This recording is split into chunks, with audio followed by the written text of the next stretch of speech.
நாட்டுக்கு போகணுமா? 10 லட்சம் காட்டுங்க, 15 லட்சம் காட்டுங்க, 8 லட்சம் காட்டுங்க, 7 லட்சம் காட்டுங்க. கட்டினாதான் நாட்டுக்கு போக முடியும். ஏஜென்ட்களுடைய அராஜகம். அஸ்ஸலாமு அலைக்கும் வரஹ்மத்துல்லாஹி வபரகாத்துஹு. அன்பார்ந்த அனைத்து உறவுகளுக்கும் இனிய மதிய வணக்கம். நிறைய ஏஜென்ட்டுகளில் பார்த்தீங்கன்னா நம்மளுக்கு சொல்லக்கூடியது என்ன, நாட்டுக்கு போக வேண்டிய சூழல் வந்துச்சுன்னா, அதாவது 2 வருட கான்ட்ராக்டுக்கு முன்னாடியே நம்ம நாட்டுக்கு போகணுமா இருந்தால் 10 லட்சம் கட்டுங்க, 20 லட்சம் கட்டுங்க, இந்த மாதிரி லட்சக்கணக்கில் கட்டணும், காசு கட்டினா தான் போக முடியும் அப்படின்ற மாதிரி ரூல்ஸை போடுவாங்க. சவுதி அரேபியாவுடைய சட்டம் என்ன சொல்லுது அதை பற்றியும் பார்ப்போம். அதே போல் ஒமான் நாட்டிலையும் பணிப்பெண்கள் வெளியில் தப்பி ஓடுறது, பணிப்பெண்களுக்கு நடக்கக்கூடிய பிரச்சனை, லீவு சம்மந்தமான பிரச்சனை, அதை பற்றியும் பேச்சுவார்த்தைகள் ஆரம்பிச்சிருக்குது. சோஷியல் மீடியா மூலம்தான் அனைத்தையும் சாத்தியப்படுத்த முடியும் அப்படின்றது எல்லாருக்குமே தெரிந்த விடயம். அதே மாதிரி இப்போதைக்கு ஒமான் நாட்டுடைய சோஷியல் மீடியா கான்டாக்ட் கிடைச்சிருக்குது. அது மூலமாக நாம் அனுப்பிய சில தகவல்கள் சாத்தியமாகி இருக்குது. அவங்க இதை பற்றி இப்போ பேச ஆரம்பிச்சிருக்காங்க அப்படின்றதும் ஒரு சந்தோஷமான செய்தி. அதை பற்றின டீட்டெயில்ஸையும் நான் அட்டாச் பண்ணுறேன். இப்போதைக்கு சஹஃபியாத் நாசர் அப்படின்ற ஒமானுடைய மிகவும் பிரபல்யம் வாய்ந்த ஒரு மீடியா சேனல், கிட்டத்தட்ட 1.5 மில்லியன் ஃபாலோவர்ஸோடு இருக்கக்கூடிய சேனல், அவங்க நம்மளோட காண்டாக்ட் ஆகியிருக்கிறாங்க. சந்தோஷம். அவங்க தான் இது சம்மந்தமான தகவல்களை தொடர்ந்து எக்ஸ்போஸ் பண்ணுறாங்க. அந்த வீடியோவும் கடைசியில் நான் அட்டாச் பண்ணுறேன். முதலாவதாக சவுதி அரேபியாவுடைய எக்ரிமெண்ட். நான் இந்த எக்ரிமெண்ட்ற பேப்பரை நான் இதில் அட்டாச் பண்ணுறேன். இதில் வந்து பார்த்திங்கன்னா ஆர்டிக்கல் 14 14ஆம் நம்பர், ஆர்டிக்கலில் 14ஆம் நம்பரில் சவுதி அரேபியாவுடைய அதில் வந்து பார்த்திங்கன்னா கான்ட்ராக்ட் பீரியட்டுக்குள்ளே, அதாவது கான்ட்ராக்ட் காலம் 2 வருடம்னா அந்த 2 வருடத்துக்குள்ளே நம்மளை ஸ்பான்சர் இந்த நாட்டை விட்டு அனுப்ப போகிறாரு. கான்ட்ராக்ட் முடிகிறதுக்கு இன்னும் பல வருடம் இன்னும் 1 வருடம் இருக்குது, அல்லது இன்னும் 6 மாதம் இருக்குது, இல்லை இன்னும் 1.5 வருடம் இருக்குது. வந்து 6 மாதத்துலேயோ ஒரு வருடத்துலேயோ கஃபீல் நம்மளை என்ன செய்கிறாரு, கேன்சல் பண்ணி அனுப்ப போகிறாரு. அவரோட விருப்பத்தில் நம்ம வேலை செய்ய விரும்புகிறோம், ஆனாலும் அவரை அனுப்பணும் அப்படின்ற முடிவில் நிற்கிறார். ரிலீஸும் தரமாட்டேன், நான் அனுப்ப போகிறேன் அப்படின்னு. அப்படி அனுப்புகிறதா இருந்தால் 1 மாத சம்பளம் எங்களுக்கு அவர் கொடுக்கணும். நம்மளுக்குரிய ட்ராவல் எக்ஸிட், அதாவது அடுத்தது அவர் வந்து கேன்சல் பண்ணணும், விசாவை கேன்சல் பண்ணி அனுப்பணும். அதே போல் 1 மாத சம்பளம், டிக்கெட், இதை வந்து கஃபீல் கொடுக்கணும் அப்படின்றது ஆர்டிக்கலில் 14ஆம் நம்பர் ஆர்டிக்கலில் டெர்மினேஷன் ஆஃப் கான்ட்ராக்ட் அப்படின்றதுல ஆர்டிக்கலில் வந்து பார்த்திங்கன்னா ஏயில் வரக்கூடிய கான்செப்ட் வந்து இருக்குது. அடுத்ததாக ஆர்டிக்கல் 14ல் பி, டெர்மினேஷன் ஆஃப் கான்ட்ராக்ட், அதாவது ஒப்பந்தத்தை ரத்து செய்தல். இதில் என்ன போட்டிருக்காங்கன்னா, the employer may also terminate the contract giving within notice of 60 days to the employer and shall pay the employer an amount of equivalent to 2 months before departure. அதாவது கஃபீல் நம்மளை cancel பண்ணி அனுப்புகிறதா இருந்தால் 1 மாத சம்பளம் கொடுக்கணும் அந்த எக்ரிமெண்ட் காலத்துக்குள்ளே. அதே போல் நம்ம எக்ரிமெண்ட் காலம் முடிகிறதுக்குள்ளே, இல்லை எனக்கு நாட்டுக்கு போகணும், வேலை செய்ய முடியாது, நான் நாட்டுக்கு போய்த்தான் ஆகணும், இந்த மாதிரியான ஒரு சிச்சுவேஷன் நம்மளுக்கு உருவாகி நம்ம நாட்டை விட்டு போகணுமா இருந்தால் கான்ட்ராக்டை மீறி கஃபீலுக்கு நாம் 2 மாத சம்பளம் கொடுக்கணும் அப்படின்னு தெரிவிச்சிருக்கிறாங்க. immediate effect, wholesale pay amount equivalent 3 months wake before departure, employee on payment amount mentions above shall immediately provide paper effect exit to DSW from Saudi Arabia.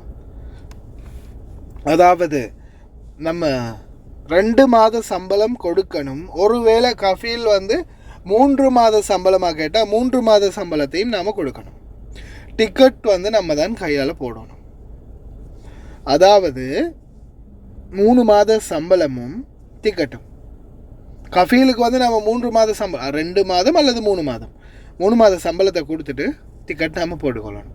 அப்போ சாதாரணமாக எங்களுடைய 3 மாத சம்பளம் ஒரு 3500 ரியால், 4000 ரியால்னு பார்த்தாலும் இன்றைய மதிப்பில் 4000 ரியால் டு LKR கிட்டத்தட்ட ஒரு 3 லட்சம் ரூபா, 3,20,000 சொச்சம் வருது. சரி, ஓகே. அப்படின்னு பார்த்தாலும் கஃபீலுக்கு மேக்ஸிமம் கொடுக்க வேண்டிய அமௌண்ட் வந்து பார்த்திங்கன்னா ஒரு 3 லட்சம். அதாவது 3 மாத சம்பளம், 2 மாதம் அல்லது 3 மாத சம்பளத்தை கொடுத்துட்டு டிக்கெட்டை போட்டாச்சு, போயாச்சு. ஆனால் ஏஜெண்ட்டுகள் என்ன சொல்கிறாங்க, இது வந்து இலங்கை தூதரகத்துக்கு இதை அறிவிக்க சொல்லி நான் இன்ஃபார்ம் பண்ணியிருக்கிறேன். என்ன காரணம்னா, தூதரக அதிகாரியே பேசின ரெக்கார்ட் இருக்குது. இது வந்து போனஸ் சம்மந்தமாக ஒருத்தங்க கேட்க போய் இது 2 மாத சம்பளம் அதாவது போட்டிருக்காங்களே இதில் அப்படின்னு சொல்லும்போது, இது 2 மாத சம்பளம் கஃபீலுக்கு நீங்கள் கொடுக்கணும். எக்ரிமெண்ட்டு காலத்துக்குள்ளே நீங்கள் நாட்டுக்கு போகணுமா இருந்தால், எமர்ஜென்சியாக நீங்கள் கேன்சலில் போகிறதா இருந்தால் நீங்கள் 2 மாத சம்பளத்தை கஃபீலுக்கு கொடுத்துட்டு போகணும் அப்படின்னு தூதரக அதிகாரி சொன்ன வாய்ஸ் என்கிட்ட இருக்குது.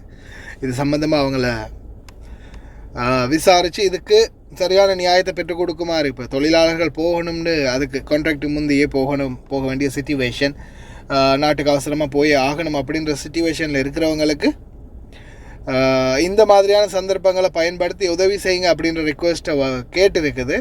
ஏன்னா அவங்க மீறும் பட்சத்தில் இதை நாம் வெளிக்கொண்டு வரணும், இன்னும் எக்ஸ்போஸ் பண்ணலாம். முதல் கட்டமாக இது உங்களுக்கு நான் தெரிவிக்கிறேன்.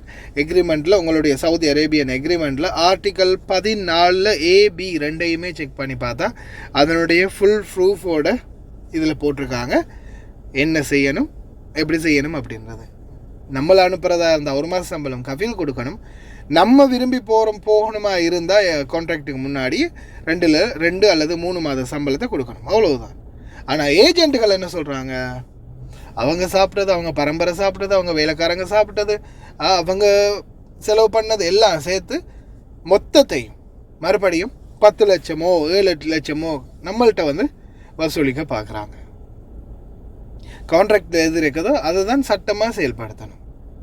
ஏஜெண்ட்டுகள் அதை மீறி நடக்கிறது மிகப்பெரிய ஒரு குற்றம். அதே மாதிரி இதை லீகலாக ஃபேஸ் பண்ணலாம். இப்போ சொல்கிறாங்களே ஏஜெண்ட்டுகள் நாங்கள் வழக்கு போடுவோம், கேஸ் போடுவோம், போலீஸை வீட்டுக்கு அனுப்புவோம் அப்படின்னு. அப்படி பார்க்க போனால் கான்ட்ராக்ட் படி பார்த்தாலும் நம்ம கான்ட்ராக்டில் இருக்கிற மாதிரி எவ்வளவு செலுத்தணும், ஜஸ்ட் 3 மாத சம்பளம், அதாவது ஒரு 3 லட்சமோ 3 லட்சத்துக்குள்ளேயே மேற்றம் முடிஞ்சிடும். 10 லட்சமோ 7-8 லட்சமோ கேட்க முடியாது. ஏஜெண்ட்டுகளும் பாருங்கள் உங்களுடைய எக்ரிமெண்ட்டில், சவுதி அரேபியன் எக்ரிமெண்ட்டில் என்ன மென்ஷன் ஆகிருக்குதுன்னு. அதே மாதிரி ஒமான் நாட்டு சோஷியல் மீடியாக்கள் தற்போது இறங்கியிருக்கிறாங்க. வெளிநாட்டு தொழிலாளர்கள் ஏன் வீட்டை விட்டு பாஞ்சு போகிறாங்க, அவங்களுக்கான பிரச்சனை என்ன, அவங்களுடைய நிலைமை என்ன, பல கட்ட விசாரணைகளை மேற்கொள்ள ஆரம்பிச்சிருக்காங்க. இன்ஷா அல்லாஹ் விரைவில் நல்ல தகவல் எதிர்பார்க்கலாம். ஓமான் நாட்டு தொழிலாளர்களுடைய பிரச்சனைகளுக்கும் விரைவில் எங்களுடைய தலையீடுகள் இன்ஷா அல்லாஹ் இருக்கும். எங்களுக்கு அந்த சோஷியல் மீடியாவுடைய சப்போர்ட் தொடர்ந்து இருக்கும்னு நினைக்கிறேன். பார்க்கலாம். முயற்சி தான் செய்ய முடியும். நம்மளால் முடிஞ்ச முயற்சிகளை செய்வோம். நம்மளுடைய தொழிலாளர்களுக்கான நீதியையும் நியாயத்தையும் பெற்றுக் கொடுக்க தொடர்ந்து இணைந்துருங்க. இது சம்மந்தமாக நீங்களும் உங்கள்கிட்ட எக்ரிமெண்ட் இருந்தால் மறக்காமல் ஆர்டிக்கல் 14 சவுதி அரேபியாவில் இருக்கிறவங்க செக் பண்ணி பாருங்கள்.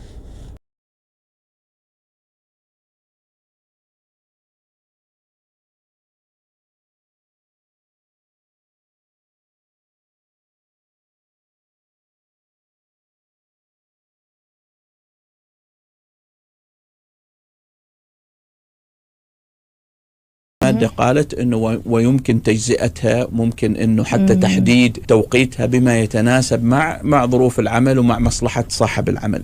ان نقول انه العامل لا يستحق اجازة سنوية، هذا ايضا فيه نوع من المساس بحقوقه، لانه في النهاية انسان.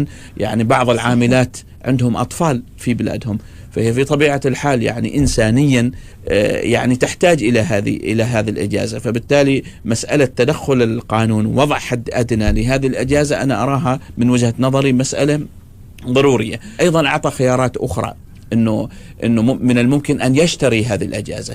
طيب أستاذ عاصم، الحين لو أنا أعطيت العامل بناء على هذه المادة إجازة، العاملة المنزلية، وقررت أنها تروح تزور طفلها مثلا عندها وما ردت. هي اعتقد اجازه 21 يوم عن كل عام. لنفرض انه العامله بنهايه السنه الاولى جت تقول لصاحب العمل انا اريد اجازه 21 يوم اريد ازور اهلي مثلا، او السنه الجايه اريد 21 يوم ازور اهلي.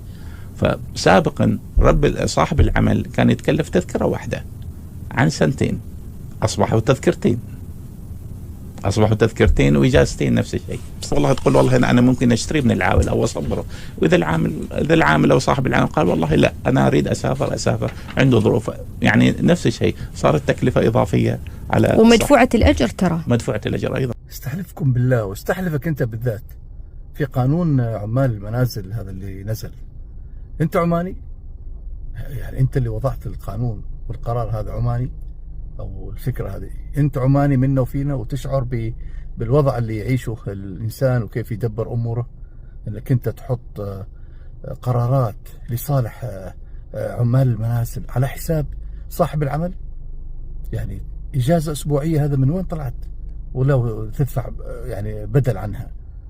ولا اجازه ال 21 يوم هذه كل سنه تروح العامله ما ادري بها انت وين راحت، ولا تشارك في جريمه ولا في دعاره، ولا ترجعك وهي حامل وتروح انت توديها المستشفيات وتصرف عليها يعني في قرارات غريبه، يعني المواطن ما قادر حتى يمشي اموره في حياته اليوميه، ويجي بعدين ويلا حتى ما قادر يسدد راتبها، لا نضيف لها بدلات وعنايه واجازات استحلفكم بالله هذا القانون مر على مجلس الشورى ولا على التجاره والصناعه ولا كيف؟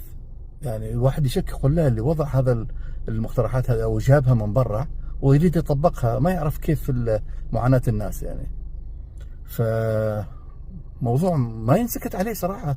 شفنا بعد ما نزل هدوء، ما في ردة فعل، ما في، وكأنه الناس رواتبها فوق بالعالي يعني. لا والله يا جماعة راعوا بعضنا البعض. مواضيع مثل هذه لو احنا رواتبنا عالية والمتقاعدين والحين عندنا مسرحين وعندهم باحثين، ونجي ايضا العمال المنازل نعملهم ترقية وصابرين الناس والعمال صابرين ومرتاحين والامور ماشية ومضبطينها، نحن معاهم الامور ماشيه، في اجازات كل شهر مره وبنعطيهم حقوقهم، الامور طيبه. ليش يعني نجيب اشياء وقرارات تثقل على كاهل الناس؟